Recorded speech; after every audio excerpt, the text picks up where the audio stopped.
పెద్దపల్లి రాజన రాసిన ప్రజాక్షరం తీసుకుందాం ఒకసారి.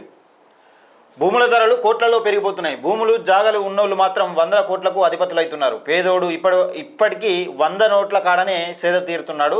రోజు కూలితోనే కుటుంబాన్ని సాకుతున్నాడు. ఇప్పటి సగం జనాభా కటిక పేదరికంలోనే జీవిస్తున్నారు. సొంత ఇండ్లు లేక కిరాయి ఇండ్లలోనే జీవనం సాగిస్తున్నారు.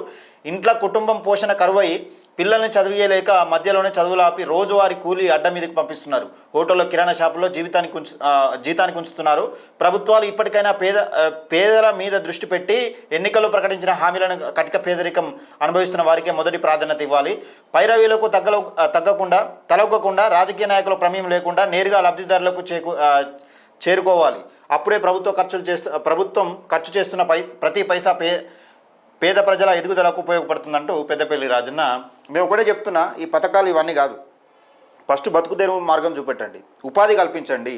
ఉచిత పథకాలు ఎవరైనా ఇస్తారు. రేపు ఏ ప్రభుత్వం అధికారంలో, ఏ పార్టీ అధికారంలో రావాలన్న ఆశతోని దుర్బుద్ధితోని ఉచిత పథకాలు అడ్డగోలు హామీలు ఇస్తారు, రాష్ట్రాన్ని అప్పులకుప్పలుగా చేస్తారు. నేను ఒకటే చెప్తున్నా, ఈ డిగ్రీ చదివిన వాళ్ళకు చాలామంది సంవత్సరం కొన్ని లక్షల మంది బయటకు వెళ్తూ ఉన్నారు. బీటెక్ చదివిన వాళ్ళు కొంత, కానీ వీళ్ళకు ఉపాధి లేకుండా ఇప్పటికీ వలసలు పెరుగుతూ ఉన్నాయి. మీరు గమనించారు, తెలంగాణ రాష్ట్రంలో వలసలు పెరుగుతూ ఉన్నాయి. బయట దేశం పోయి బతికే పరిస్థితి వచ్చింది. అందుకని ఒకటే, ప్రభుత్వానికి ఒకటే, ప్రజలకు కూడా ఒకటే, మనకు ఉపాధి కల్పించమని చెప్పాలి. ఇప్పుడు సరే, మన ఇంట్లో ఒక 60 సంవత్సరాల తండ్రి ఉన్నాడు అనుకో, కొడుకు ఒక 30 సంవత్సరాలు లేకపోతే 35 సంవత్సరాలు ఉండి పెళ్లి కాకుండా ఉద్యోగం కోసం ట్రై చేస్తున్న దాఖలాలు కూడా ఉన్నాయి. అందుకని ఉపాధి కల్పిస్తే కుటుంబాన్ని పోషించగలుగుతాడు. ఉచిత పథకాలకు ఆశపడితే అప్పుల పాలై రాష్ట్రం దివాలా తీస్తుంది. ఇది గుర్తుపెట్టుకోండి. దాన్ని ఉద్దేశించి పెద్దపల్లి రాజన్న 100 కోట్లకు, నిజంగా రాజన్న చెప్పినట్టు కోట్లకు ఉన్నాడు, కోట్లకు ఎదుగుతున్నాడు, కానీ బికారుడు మాత్రం ఇప్పటికీ గరీబోడు మాత్రం గరీబుగోనిగానే మిగిలిపోతున్నాడు. ఇది ఇంకా భారతదేశం అభివృద్ధి చెందుతున్న దేశం అని మోడీ గారు చెప్తారు.